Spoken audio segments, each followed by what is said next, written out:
Hey there, it's Orphe Diwangi, the co-host of the Everyday Economics podcast. Exciting news! Check out my new weekly column at thecentersquare.com. Join me as I break down complex economic trends in a way that's easy to understand for everyone. Check out the column every week and stay informed about the economic forces shaping our world. Be sure to subscribe to the Everyday Economics podcast and visit thecentersquare.com today. Greetings, everyone, and welcome to America in Focus, powered by the Center Square. I'm Dan McCaleb, Chief Content Officer at Franklin News Foundation, publisher of the Center Square Newswire service. We are recording this on Friday, June 28th. President Joe Biden and former President Donald Trump squared off Thursday night in the first of two scheduled debates before November's presidential election. The presumptive nominees of their respective parties gave voters an early look into the rematch of 2020, when Biden edged Trump in a few key swing states to win the election. But questions about Biden's age and declining cognitive abilities surrounding the president heading into the debate, and those questions only intensified after his performance. Joining me to discuss this is Casey Harper, Washington, D.C. Bureau Chief for the Center Square. Casey, before we get into some of the issues tackled during the debate, let's start with Biden's performance. What do you think? Well, Dan, I think we might have to go into witness protection program because we may have witnessed a murder of a presidential campaign last night. I mean, it was a bloodbath. You saw the reaction, even from diehard Democrats, that they were very troubled by President Joe Biden's inability to, can keep a sentence going for, or a thought going for 90 full seconds. He trailed off. He seemed lost at times. His mouth just was open. And as he kind of stared off to the side for extended periods of time, we have seen this version of Joe Biden pop up at different points throughout the last few years. But it's not consistently this bad. He'll have a good day and then the next day he'll kind of have an embarrassing moment. And then the day after that, he'll be fine. But what was different about this, he did it on the debate stage. He did it for 90 minutes. And he did it at a time where his number one goal out of that debate was to convince America that he's not too old to be president. He totally, utterly failed at that. The entire Democratic establishment is brainstorming ways to remove him by the convention so that they have a better chance of beating Trump. And I think they could.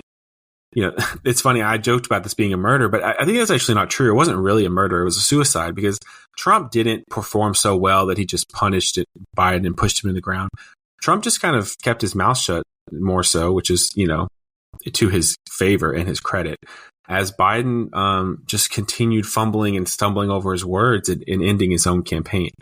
Biden is his presidency was made by the Democratic establishment, and I think it can be destroyed by it. I mean, what I mean by that is Biden was not winning the Democratic primary a few years ago, but the powers that be within the party came together and said, hey, we can't let Bernie win this primary, Bernie Sanders, senator from Vermont. And if we let this primary drag on too long, it's going to empower Trump. So you notice, boom, boom, Kamala Harris, drops out. Pete Buttigieg drops out. Of course, they were summarily rewarded for that later. Others dropped out. They were able to beat Bernie and go on to beat Trump. So Biden's presidency was created by the powers that be in the Democratic Party, and I think they believe they have the power to remove him. Now, the details of that can get very messy. And will the president cooperate? Is he going to just grit and bear it and try to push through? There's a lot of question marks raised from the debate, Dan. But one thing we know for sure is that any attempt by Biden to shore up the base and show everyone that he's capable for the job, he utterly failed in that capacity. Wow, Casey, that's some heavy stuff there. Most of the state's primaries are done, not all. There's still a few primaries left to go.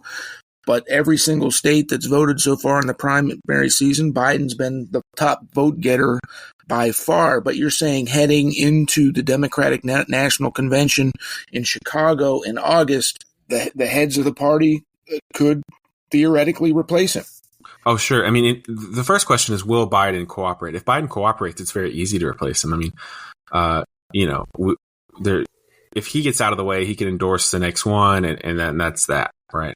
If they try to do it more forcefully, it can get very messy, very complicated, and they might fail, honestly.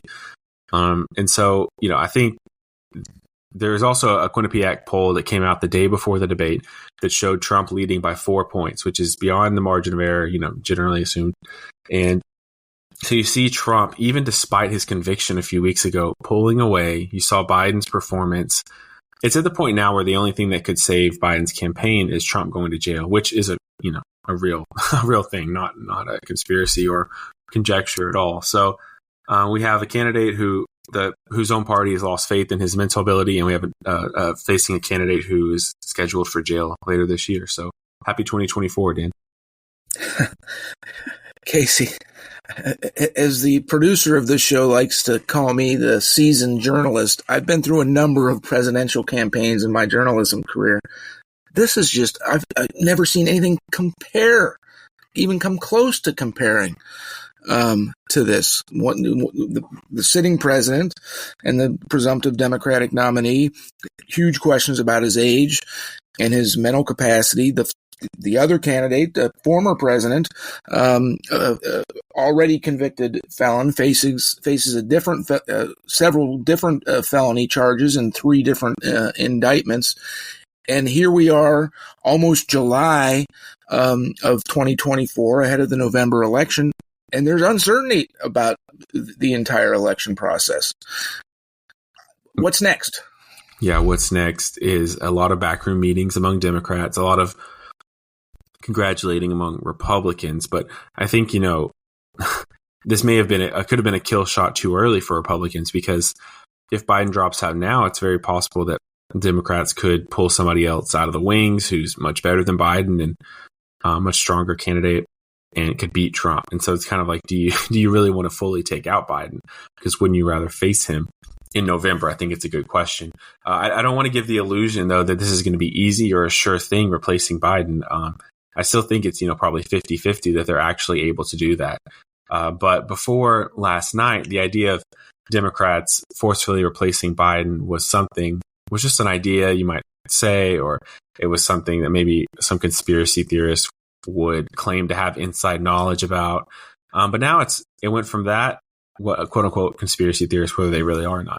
It went from that to being mainstream talking point on CNN within 24 hours.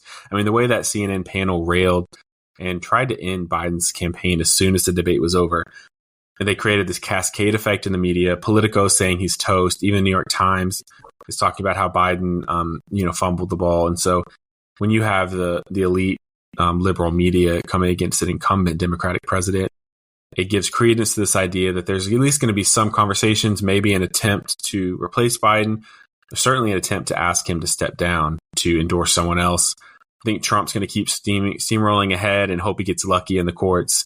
But I can tell you for sure it's going to be an interesting next couple of months. Casey, at the Center Square and here in American Focus, we like to focus on policy issues. But after Biden's performance, we've spent this entire segment not even talking about the economy and inflation, the looming border crisis, Roe v. Wade and abortion rights. It was such a questionable performance that no one was even focusing on the issues. Yes, they talked about those issues last night. They were asked about inflation and the economy and border crisis and abortion and Trump's conviction and other things. But everyone was so hyper-focused on the president.